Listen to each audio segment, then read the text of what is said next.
제17장. 블레셋 사람들이 그들의 군대를 모으고 싸우고자 하여 유다에 속한 소고에 모여 소고와 아세가 사이에 에베스담밈에 진침해 사울과 이스라엘 사람들이 모여서 엘라 골짜기에 진치고 블레셋 사람들을 대하여 전열을 벌였으니 블레셋 사람들은 이쪽 산에 섰고 이스라엘은 저쪽 산에 섰고 그 사이에는 골짜기가 있었더라. 블레셋 사람들의 진영에서 싸움을 도두는 자가 왔는데 그의 이름은 골리앗이요 가드 사람이라. 그의 키는 6규빗 한 뼘이요 머리에는 노투구를 썼고 몸에는 비늘 갑옷을 입었으니 그 갑옷의 무게가 놋 5,000세겔이며 그의 다리에는 놋 각반을 쳤고 어깨 사이에는 놋 단창을 메었으니 그 창자루는 배틀채 같고 창날은 철 600세겔이며 방패든 자가 앞서 행하더라. 그가 서서 이스라엘 군대를 향하여 외쳐 이르되 너희가 어찌하여 나와서 전열을 벌였느냐? 나는 블레셋 사람이 아니며 너희는 사울의 신복이 아니냐? 너희는 한 사람을 택하여 내게로 내려보내라. 그가 나와 싸워서 나를 죽이면 우리가 너희의 종이 되겠고 만일 내게 아이가 그를 죽이면 너희가 우리의 종이 되어 우리를 섬길 것이니라. 내가 오늘 이스라엘의 군대를 모욕하였으니 사람을 보내어 나와 더불어 싸우게 하라. 사울과 온 이스라엘이 블레셋 사람의 이 말을 듣고 놀라 크게 두려워하니라. 다윗은 유다 베들레헴 에브라 사람 이세라 하는 사람의 아들이었는데 이세는 사울 당시 사람 중에 나이가 많아 늙은 사람으로서 8 아들이 있는 중 그 장성한 세 아들은 사울을 따라 싸움에 나갔으니 싸움에 나간 세 아들의 이름은 장자 엘리압이요 그 다음은 아비나답이요 셋째는 삼마며 다윗은 막내라. 장성한 세 사람은 사울을 따랐고 다윗은 사울에게로 왕래하며 베들레헴에서 그의 아버지의 양을 칠 때 그 블레셋 사람이 40일을 조석으로 나와서 몸을 나타내었더라. 이새가 그의 아들 다윗에게 이르되 지금 네 형들을 위하여 이 볶은곡식 한 에바와 이 떡 10덩이를 가지고 진영으로 속히 가서 네 형들에게 주고 이 치즈 10덩이를 가져다가 그들의 천부장에게 주고 네 형들의 안부를 살피고 증표를 가져오라. 그때 사울과 그들과 이스라엘 모든 사람들은 엘라 골짜기에서 블레셋 사람들과 싸우는 중이더라. 다윗이 아침에 일찍이 일어나서 양을 양 지키는 자에게 맡기고 이새가 명령한 대로 가지고 가서 진영에 이른즉 마침 군대가 전장에 나와서 싸우려고 고함치며 이스라엘과 블레셋 사람들이 전열을 벌이고 양군이 서로 대치하였더라. 다윗이 자기의 짐을 짐 지키는 자의 손에 맡기고 군대로 달려가서 형들에게 문안하고 그들과 함께 말할 때 마침 블레셋 사람의 싸움 도두는 가드 사람 골리앗이라 하는 자가 그 전열에서 나와서 전과 같은 말을 하매 다윗이 들으니라. 이스라엘 모든 사람이 그 사람을 보고 심히 두려워하여 그 앞에서 도망하며 이스라엘 사람들이 이르되 너희가 이 올라온 사람을 보았느냐? 참으로 이스라엘을 모욕하러 왔도다.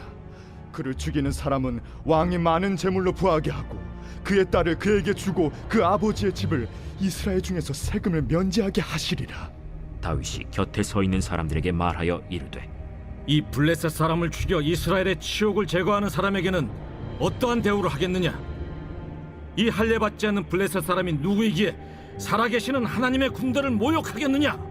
백성이 전과 같이 말하여 이르되 그를 죽이는 사람에게는 이러이러하게 하시리라 하니라. 그녕 엘리압이 다윗이 사람들에게 하는 말을 들은지라 그가 다윗에게 노를 발하여 이르되 네가 어찌하여 이리로 내려왔느냐? 들에 있는 양들을 누구에게 맡겼느냐? 나는 네 교만과 네 마음의 완악함을 아노니 네가 전쟁을 구경하러 왔도다. 내가 무엇을 하였나이까? 어찌 이유가 없으리까?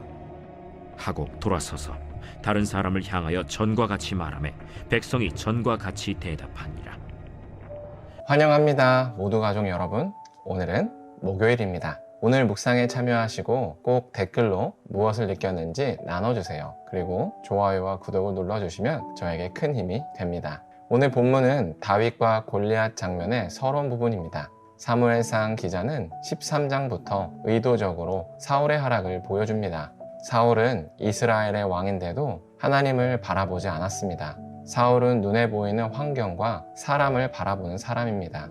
그래서 13장에서는 블레셋과의 전력 차이를 두려워했습니다. 또 15장에서도 아말렉과의 전쟁에서 승리한 후 전리품 처리에 대한 사람들의 기대를 두려워했습니다.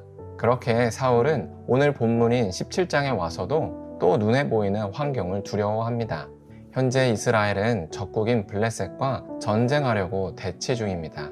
그런데 블레셋 진영에서 골리앗이라는 키가 3m가 넘는 장수가 나왔습니다. 그리고 그 골리앗은 하나님과 이스라엘을 모욕합니다. 역시나 사울은 골리앗의 덩치를 보고 두려워합니다. 그리고 그때 다윗이 나옵니다. 사무엘 기자는 의도적으로 다윗의 외적 연약함을 강조합니다. 다윗을 막내라고 표현하고 큰형들과 달리 전쟁에 나갈 형편이 아니라는 사실을 강조합니다. 그래서 다윗은 전쟁에 나간 형들에게 식사나 배달하는 작은 자로 묘사합니다. 그러다 다윗이 골리앗의 도발을 듣게 됩니다. 그런데 외적으로 연약한 다윗은 골리앗을 두려워하지 않았습니다. 오히려 하나님을 모욕하는 골리앗의 도발에 지금이라도 달려갈 것처럼 행동합니다. 이처럼 다윗은 눈에 보이는 환경으로 판단하지 않습니다. 다윗은 오직 하나님을 기준으로 판단합니다. 이런 대비를 통해서 사무엘 기자는 하나님께서 다윗과 사울 중에 누구를 원하시는지를 보여줍니다. 하나님은 다윗과 같은 사람을 원하십니다. 다윗은 눈에 보이는 환경으로 판단하지 않고 하나님을 기준으로 판단하는 사람입니다. 저도 교회를 개척해서 담임 목사가 되고 나니 이런저런 판단을 해야 할 때가 자주 있습니다. 소소하게는 교회 용품을 무엇을 살지를 결정해야 하기도 하고, 크게는 큰 목돈이 들어가는 결정을 해야 할 때도 있습니다. 특별히 내년이면 교회 예배당을 얻으려고 하는데 저에게는 이게 골리앗입니다. 아무래도 예배당에는 보증금과 월세 그리고 인테리어까지 큰 목돈이 들어가다 보니 고민이 많습니다.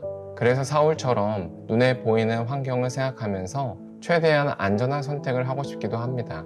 그런데 반대로 다윗처럼 계란으로 바위치기가 뻔하지만 하나님만 바라보고 과감한 선택을 해보고 싶기도 합니다. 사실 답은 이미 나와 있습니다. 설교한 것처럼 다윗과 같이 하나님만 바라보고 과감한 선택을 하는 것이 맞습니다. 그런데 막상 이런 선택을 할 때마다 경험하는 일이지만 왠지 하나님께서 이번에는 역사하시지 않을 것 같은 두려움이 엄습합니다.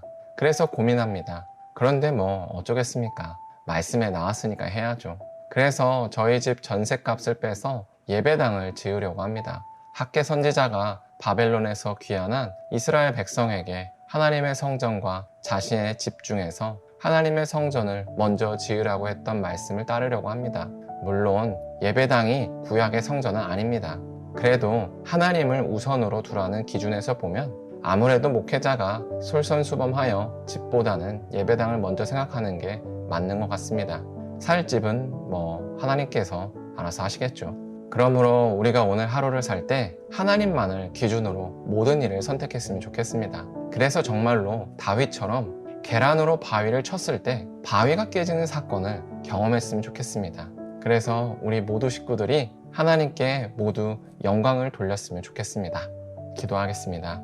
사랑의 하나님, 골리앗을 만났을 때 다윗처럼 하나님만을 기준으로 선택할 수 있게 하여 주시옵소서. 눈에 보이는 현실과 타협하는 것이 아니라 정말로 하나님께서 기뻐하신다면 계란으로 바위를 치는 무모한 일일지라도 과감하게 선택할 수 있게 하여 주시옵소서. 그래서 계란으로 바위가 깨지는 그런 놀라운 기적을 경험할 수 있게 하여 주시옵소서. 예수님의 이름으로 기도합니다. 아멘.